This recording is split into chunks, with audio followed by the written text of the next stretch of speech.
Shalom Bapak Ibu sekalian, kita berjumpa lagi di minggu pagi di mana kita biasa beribadah.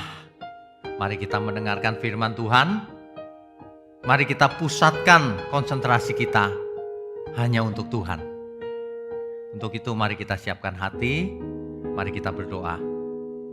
Bapa di surga, terima kasih Bapa, terima kasih Tuhan Yesus, kalau kami masih punya waktu. Kami akan gunakan waktu kami semaksimal mungkin untuk mengenal Engkau lebih jauh, untuk mengerti kebenaran-Mu, untuk mengalami perubahan yang nyata. Ampuni segala kesalahan kami selama ini. Pakai mulut hamba-Mu untuk menyampaikan kebenaran ini. Hanya di dalam nama Tuhan Yesus kami berdoa dan mengucap syukur. Amin.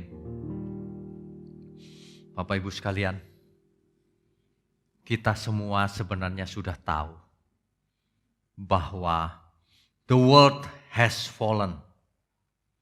Dunia ini sudah jatuh sejak awal, di mana di awal-awal peradaban masih belum ada bahkan. Dunia dimulai dengan satu orang, yaitu Adam. Kemudian pasangannya diciptakan Tuhan supaya Adam tidak sendirian. Ketika itu dunia belum jatuh. Seluruh dunia ditaruh di pundak Adam oleh Tuhan. Adam, jangan kamu makan buah itu. Nanti kamu mati. Adam tentu mengerti komunikasi ini. Pesan yang serius ini. Tapi Adam lebih memilih perkataan istrinya yang berasal dari si ular itu. Istrinya tentu juga mengerti bahwa ia tidak boleh makan buah itu. Tapi ia terbujuk, tertipu oleh si ular itu. Sehingga akibatnya fatal. Sesuai dengan firman Tuhan, kalau kamu makan buah itu, kamu mati. Maka seketika itu juga roh Adam dan Hawa mati. Alias hidupnya dipimpin oleh daging. Akibatnya dunia jatuh. The world has fallen. Dunia jatuh, si iblis menang. Berhasil mencobai dan menjatuhkan si Adam. Hari ini sudah berlangsung berapa ribu tahun, bahkan jutaan tahun. Kita tidak tahu pasti.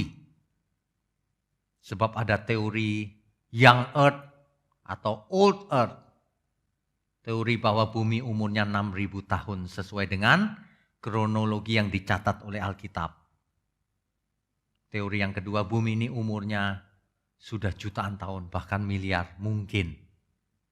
Dua-duanya memiliki argumentasi yang cukup menarik. Dua-duanya sesuai Alkitab. Tetapi yang benar tidak mungkin dua-duanya. Hari ini kita belum bisa memastikan mana yang benar karena ada dua pendapat. Tapi hal itu tidak menjadi masalah. Yang manapun yang benar, dunia sudah jatuh. Gara-gara Adam. Keputusan Adam melawan perkataan Tuhan. Semua orang yang melawan perkataan Tuhan, ia jatuh ke dalam kutuk. Adam yang tadinya tidak bisa mati, immortal, hidup kekal, menjadi bisa mati. Inilah kisah kejadian akan kejatuhan bumi, dunia ini, dan seluruh manusia pada awalnya. Dunia tidak dapat diharapkan lagi. Dunia pernah dimusnahkan satu kali di masa lalu. Terjadi kiamat kecil di bumi. Yaitu air bah yang tingginya melebihi gunung yang paling tinggi di dunia. Akibatnya semua yang hidup musnah, binasa, mati. Kalau hari itu ada dinosaurus pun pasti mati. Mengapa? Karena air bah itu sudah melewati puncak gunung. Demikian Alkitab mencatat. Tidak ada yang hidup kecuali Nuh dan seluruh keluarganya. Total ada 8 orang. Nuh dan istrinya, anaknya laki-laki 3, menantunya 3. Jadi total ada 8 orang di bahtera itu. Dan kemudian dunia dimulai dari awal lagi. Seluruh manusia artinya adalah nenek moyangnya adalah Nuh. Yang kalau mundur lagi nenek moyangnya adalah Adam dan Hawa. Hawa sesuai dengan namanya Kefah. Artinya kafah. Artinya ibu dari segala yang hidup. Makanya kalau ada pertanyaan, mungkin gak ya di zamannya Adam itu ada manusia lain yang sebelumnya? Tidak. Karena Alkitab tidak bisa salah. Karena Hawa namanya artinya Hawa atau Khafah itu adalah ibu dari semua yang hidup. Jangan ngarang-ngarang sendiri. Amin ya. Dunia sudah jatuh. Inilah yang sampai hari ini menjatuhkan banyak manusia. Yaitu dunia dengan segala daya tariknya. Dunia ini menarik loh. Tapi membinasakan. Dunia yang sudah jatuh ini masih ada daya tariknya. Meskipun terbatas. Dan meskipun terbatas ternyata bisa menjatuhkan banyak orang. Jadi bumi atau di dunia ini tidak akan dipulihkan lagi oleh Tuhan.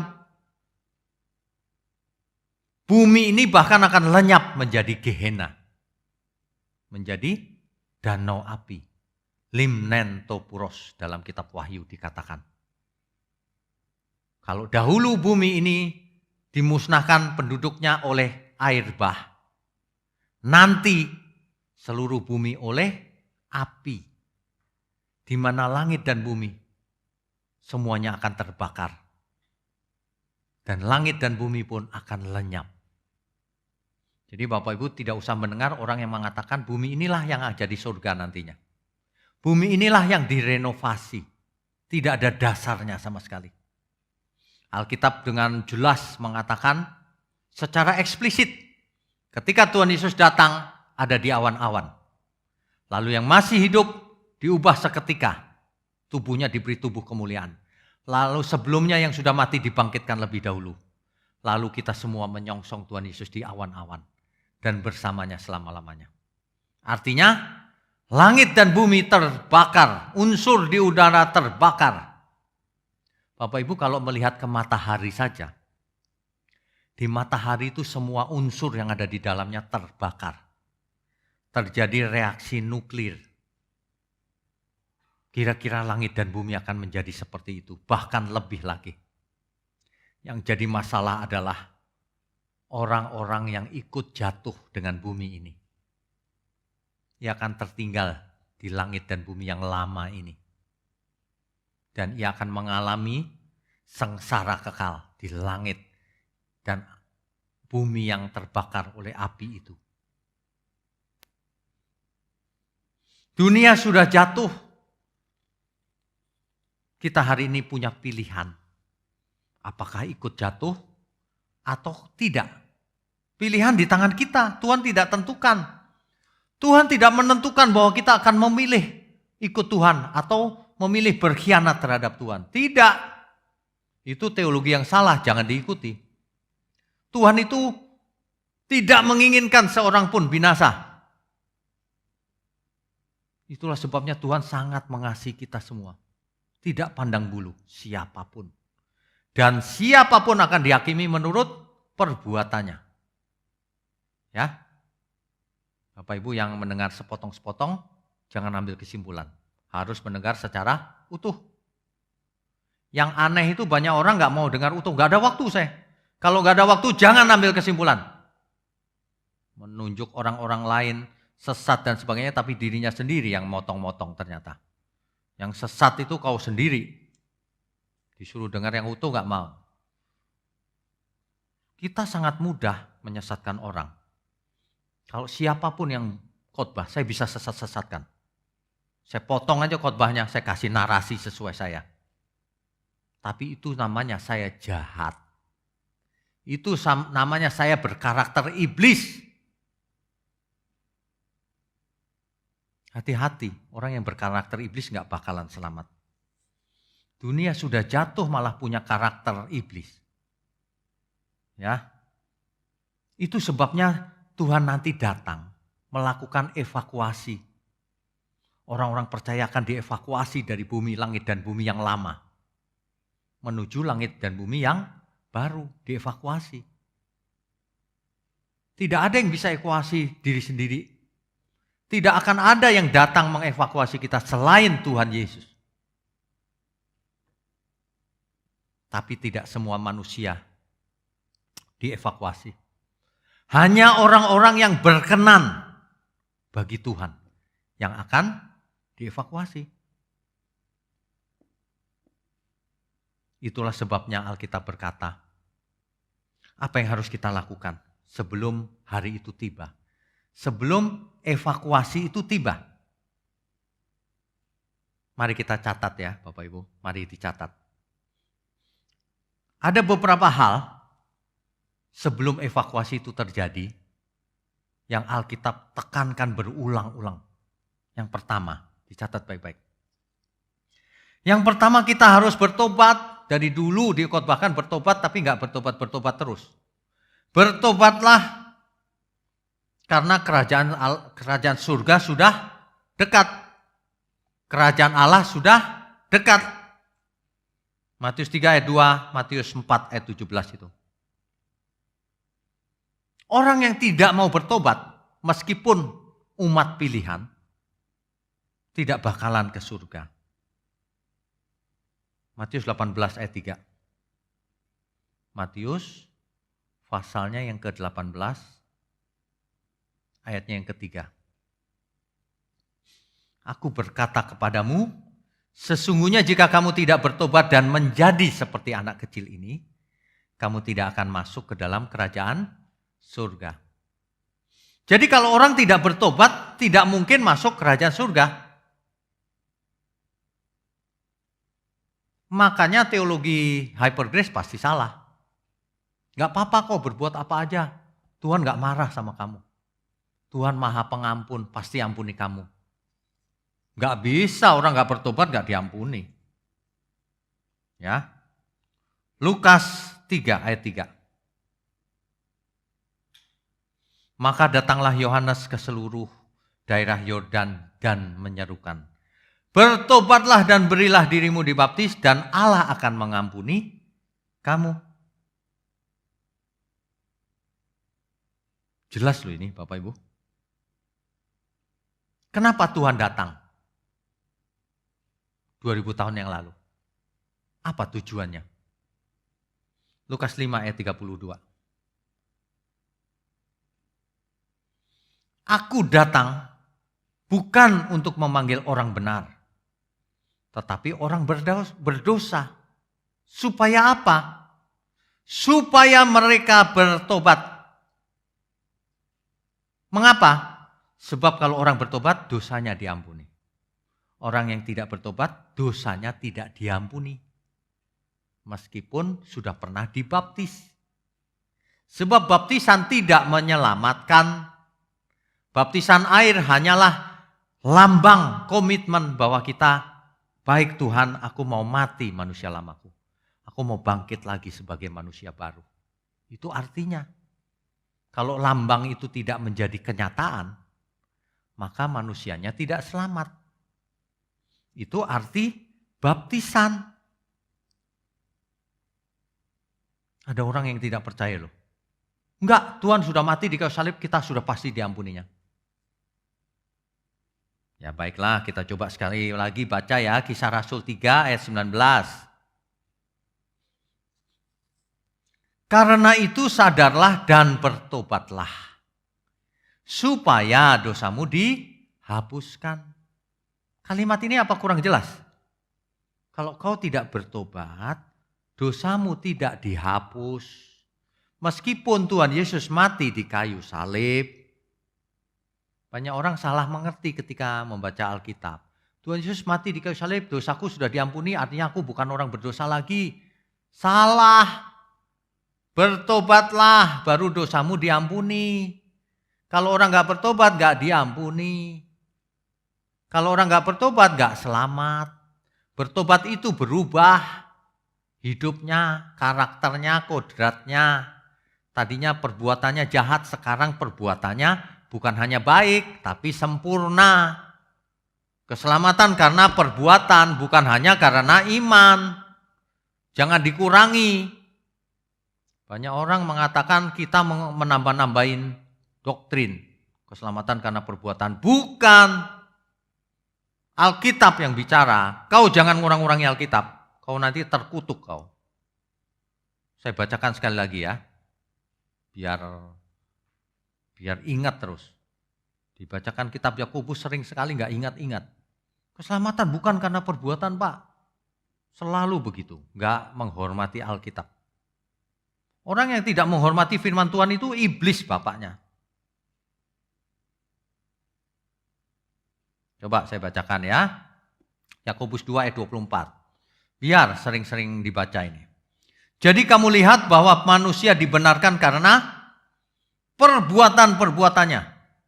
Dan bukan hanya karena iman. Ngerti nggak bahasa Indonesia ini? Artinya apa? Bukan hanya iman, harus ada perbuatannya. Artinya apa? Iman harus jadi perbuatan. Keselamatan karena perbuatan enggak? Bukan. Karena iman, tapi harus ada perbuatannya. Nggak bisa keselamatan karena perbuatan saja. Keselamatan karena perbuatan, tidak hanya karena iman. Jadi kalau nggak ada iman tapi berbuat baik, nggak selamat juga. Jelas ya maksudnya ya? Dua faktornya, iman dan perbuatan. Ingat, ini bukan kita nambahin doktrin. Kamu yang mengurangi. Keselamatan karena iman. Padahal Alkitab berkata, karena perbuatan, bukan hanya karena iman. Artinya iman dan perbuatan. Itulah sebabnya Tuhan Yesus menekankan berkali-kali, belajarlah kepadaku, bertobatlah kau. Artinya apa? Perbuatannya harus perbuatan orang bertobat. Karakternya harus karakter anak Allah. Ini serinya panjang loh yang keselamatan ini. Tapi nggak banyak orang mengerti meskipun sudah dijelaskan dengan cara sederhana begini.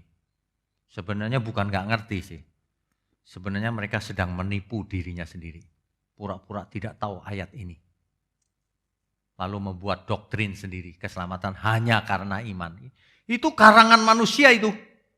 Alkitab berkata bukan hanya karena iman, tapi orang mengarang doktrin keselamatan hanya karena iman. Padahal Alkitab berkata bukan hanya karena iman. Siapa yang lebih benar?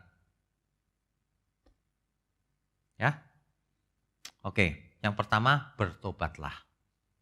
Yang kedua, setelah bertobat jangan murtad lagi. Yang kedua tuh. Coba kita baca. Jangan suka-suka pilih-pilih ayat Alkitab. Semua ayat Alkitab itu benar. Satu sama lain saling melengkapi. Sebab mereka yang pernah diterangi hatinya, yang pernah mengecap karunia surgawi, dan yang pernah mendapat bagian dalam Roh Kudus. Siapa itu? Tentu saja orang percaya. Tapi ayat 5-nya, dan yang mengecap firman yang baik dari Allah, dan karunia-karunia dunia yang akan datang. Pernah menikmati karunia semuanya itu. Ayat 6. Namun yang murtad lagi tidak mungkin dibaharui sekali lagi sedemikian hingga mereka bertobat, sebab mereka menyalibkan lagi anak Allah bagi diri mereka dan menghinanya di muka umum. Ada yang mengajarkan manusia nggak bisa menolak anugerah Tuhan. Nggak bisa menolak bagaimana, ini sudah menerima anugerah, lalu murtad lagi. Banyak sekali loh doktrin karangan manusia itu. Dan herannya banyak pengikutnya, teolog-teolog, yang ngakunya teolog. Tapi padahal nggak ikutin firman Tuhan.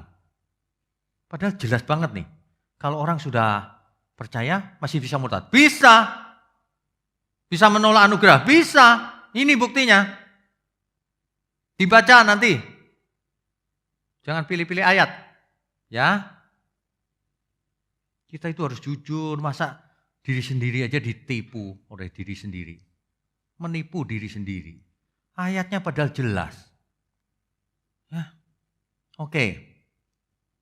Tuhan tidak menginginkan seorang pun binasa, melainkan semua orang berbalik dan bertobat. Lagi-lagi bertobat.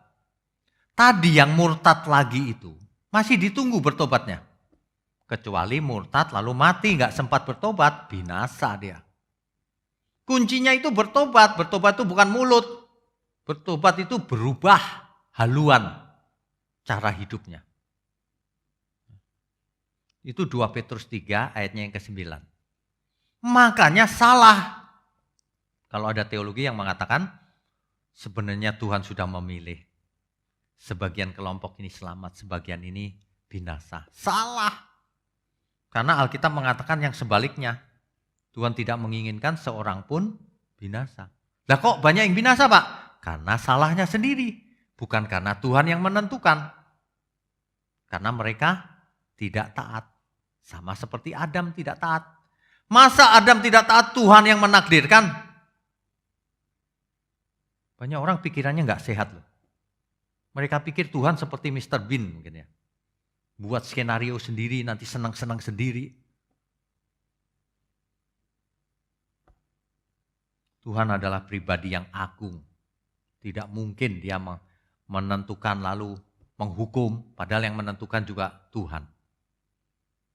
Masa Tuhan menentukan seseorang jahat lalu dihukumnya karena berbuat jahat?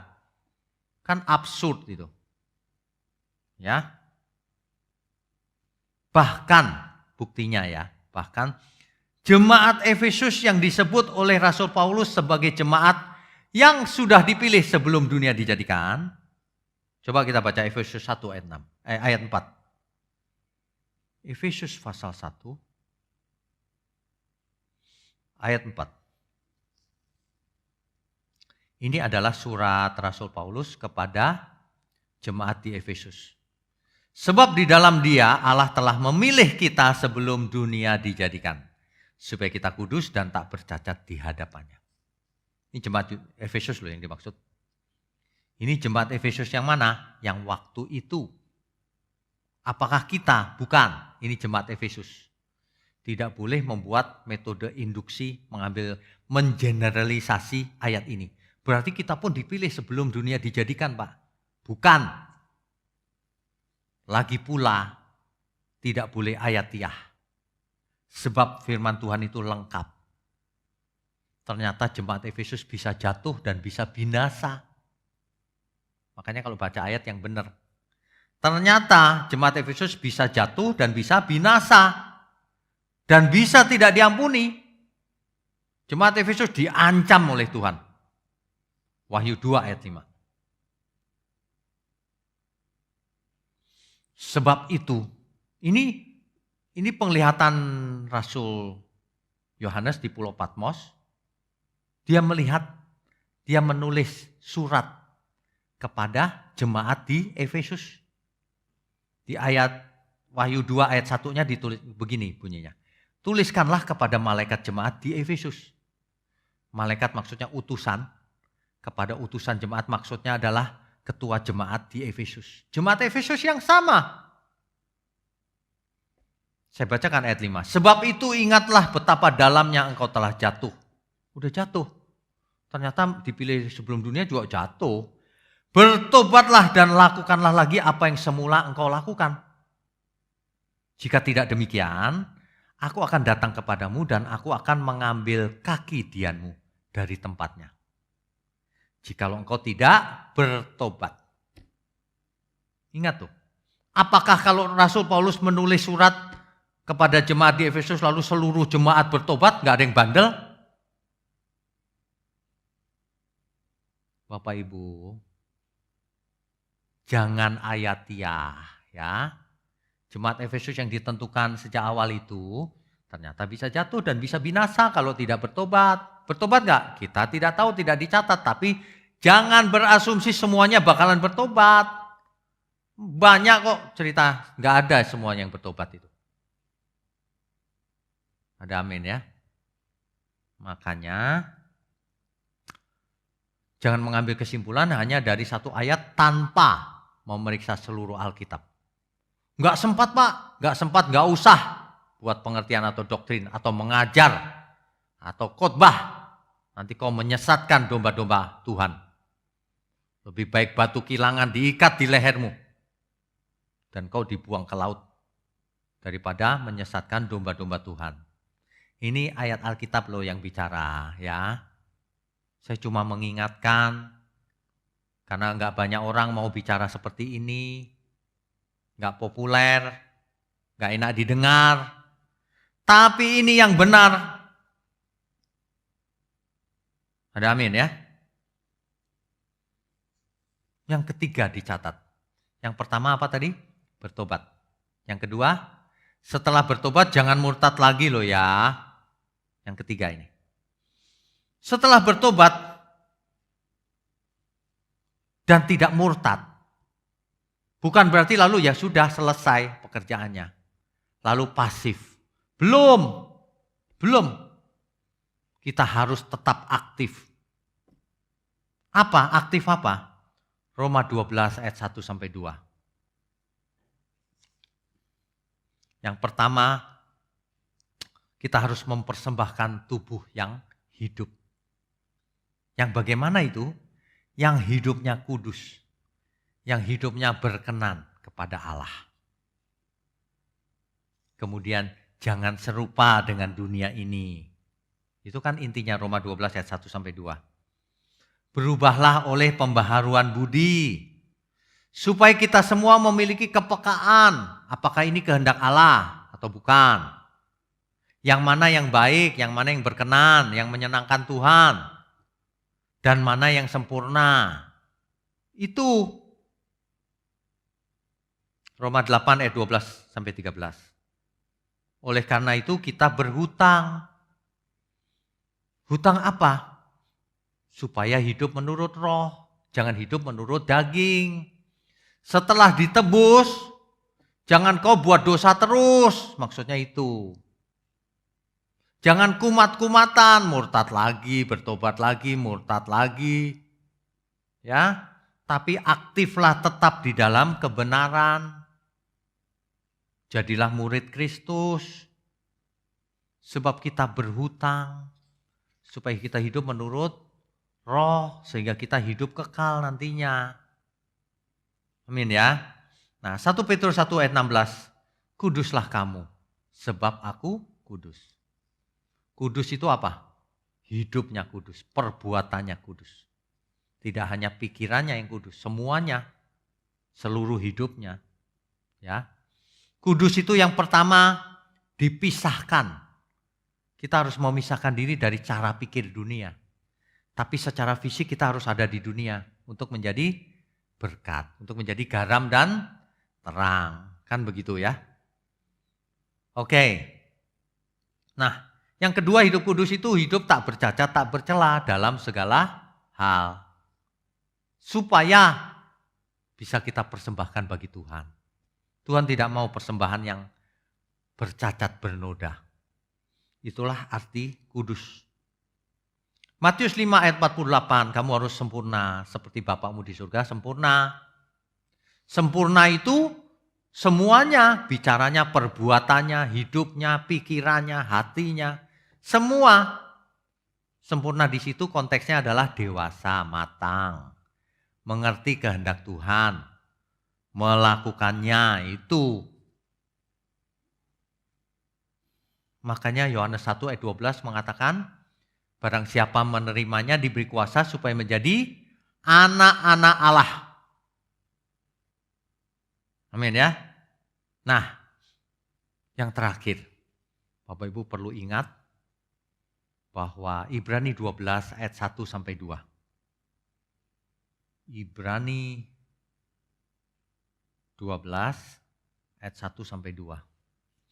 Karena kita mempunyai banyak saksi, bagaikan awan yang mengelilingi kita, marilah kita menanggalkan semua beban dan dosa yang begitu merintangi kita. Dan berlomba dengan tekun dalam perlombaan yang diwajibkan bagi kita. Jadi kita itu sedang ikut perlombaan yang diwajibkan. Wajib, gak bisa gak ikut.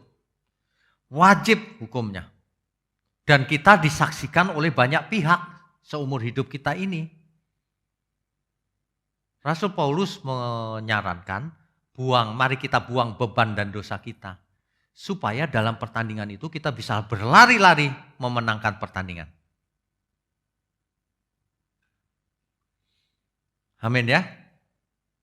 Marilah kita melakukannya dengan mata yang tertuju kepada Tuhan Yesus. Yang memimpin kita dalam iman. Dan yang membawa iman kita itu kepada kesempurnaan. Yang dengan mengabaikan kehinaan tekun memikul salib. Ganti sukacita yang disediakan bagi Dia. Yang sekarang duduk di sebelah kanan tahta Allah. Marilah kita melakukan dengan mata yang tertuju kepada Yesus. Artinya apa? Marilah kita melakukan segala sesuatunya sesuai kehendak Tuhan Yesus. Itu maksudnya. Jadi menuju kesempurnaan itu iman yang menuju kesempurnaan itu. Makanya di kitab Wahyu nanti Bapak Ibu cari di kitab Wahyu, sering disebut begini, barang siapa menang, barang siapa menang, barang siapa menang. Banyak sekali kalimat yang dimulai dengan banyak, barang siapa menang. Salah satunya barang siapa menang, ia akan kuberi makan dari pohon kehidupan. Artinya bakalan hidup kekal. Ya.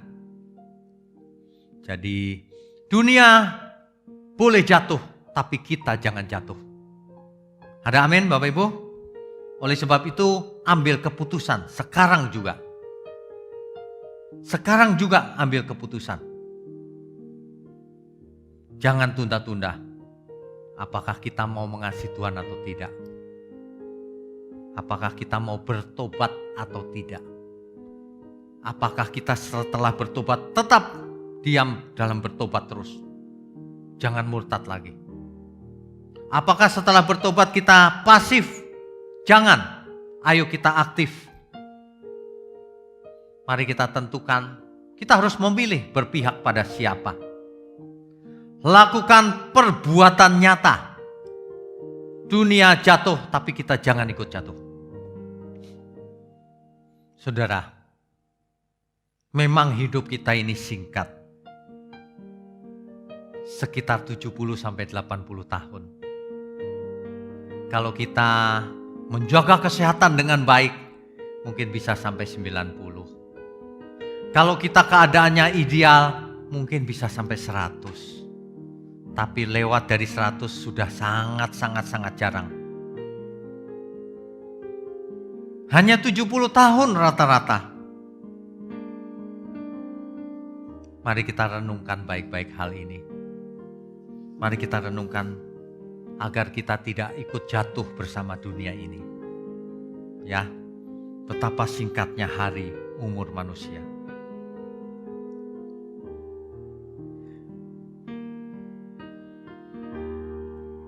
Betapa singkatnya hari umur manusia.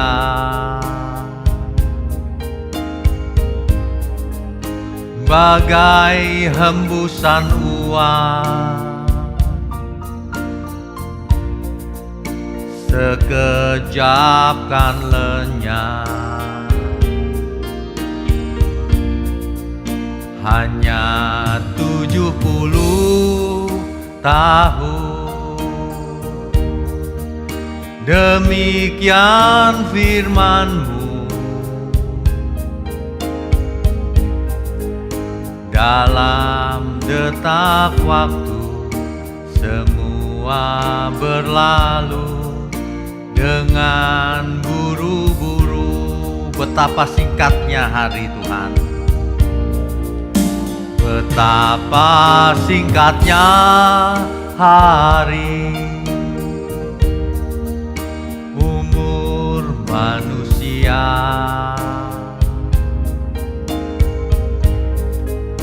Bagai hembusan uang, sekejap kan lenyap. Hanya 70 tahun, demikian firman-Mu. Dalam detak waktu semua berlalu dengan buru-buru.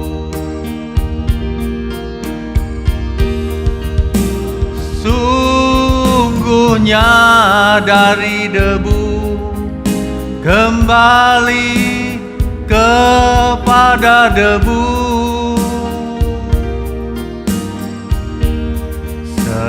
Setiap insan berpulang masuk ke abadian. Tiada seorang pun tahu saat akhir kehidupan.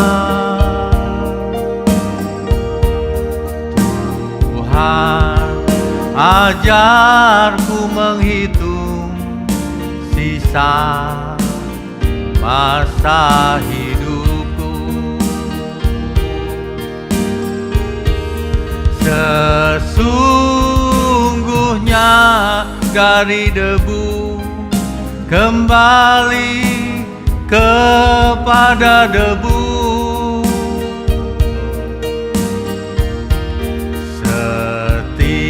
Setiap insan berpulang masuk ke abadian. Tiada seorang pun tahu saat akhir kehidupan.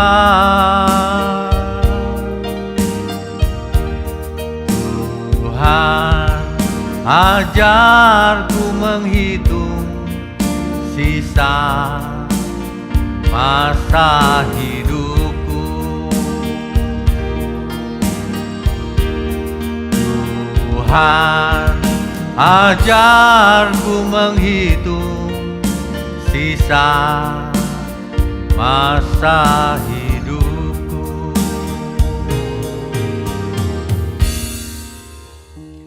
Bapak Ibu sekalian, dunia ini memang tragis. The world has fallen. Tapi kita tidak boleh ikut jatuh. Mari kita ikut Tuhan sampai kerajaan surga. Amin. Bapak Ibu sekalian, umat Tuhan dimanapun berada, juga jemaat GSKI Pantai Indah Kapuk. Sudah sekian lama kita tidak bertemu secara fisik, tapi saya berharap firman kebenaran yang disampaikan secara periodik, bahkan bisa lebih dari 2 kali dalam 1 minggu, bisa menjumpai Bapak Ibu sekalian di rumah. Bahkan ada banyak jemaat kita yang ada di ujung bumi sekarang. Saat ini gereja menerima keanggotaan secara online. Ada banyak sekali anggota kita yang ada di Amerika, di India, di Macau, di Hong Kong, di Malaysia, di Portland, di California, di San Francisco, dan sebagainya. Bapak Ibu, sudah saatnya jemaat bisa menjadi jemaat online. Tuhan Yesus memberkati kita semua. Mari kita berdoa. Bapa di surga, terima kasih. Kami mengucap syukur kalau kami boleh panggil Engkau Bapa. Terima kasih untuk firman-Mu. Terima kasih untuk gereja-Mu di tempat ini. Terima kasih Tuhan, kami percaya Tuhan sudah berkati kami semua. Seluruh kami, bahkan yang akan mendengar firman ini. Hanya di dalam nama Bapa, Putra dan Roh Kudus, kami sudah berdoa dan mengucap syukur. Haleluya. Amin. Saudara sekalian, bicara soal kebenaran, setiap orang merasa benar. Makanya semua kecap dinomor satukan. Ada orang yang mengatakan saya paling benar, ini paling benar, itu paling benar. Mana sebenarnya yang paling benar? Oleh sebab itu, hadiri seminar 7 natur kebenaran dan aplikasinya. Seminar ini wajib dihadiri oleh para teolog, apologet, pengkhotbah, bahkan oleh para jemaat sendiri. Agar kita bisa membedakan manakah yang benar, manakah yang salah. Inilah alat uji kebenaran yang sangat objektif dan alkitabiah. Pastikan saudara ikut. Dan ajak seluruh saudara dan sahabat-sahabat. Bapak-bapak dan ibu-ibu yang terkasih dimanapun berada, yuk kita belajar pelajaran Alkitab bersama secara online. Setiap hari Rabu jam 7 malam bersama pendeta Bapak Wignio Tanto secara online, bisa melalui Zoom. Tetapi kita harus mendaftarkan dulu ke nomor berikut ini. Selamat bergabung dan Tuhan Yesus memberkati.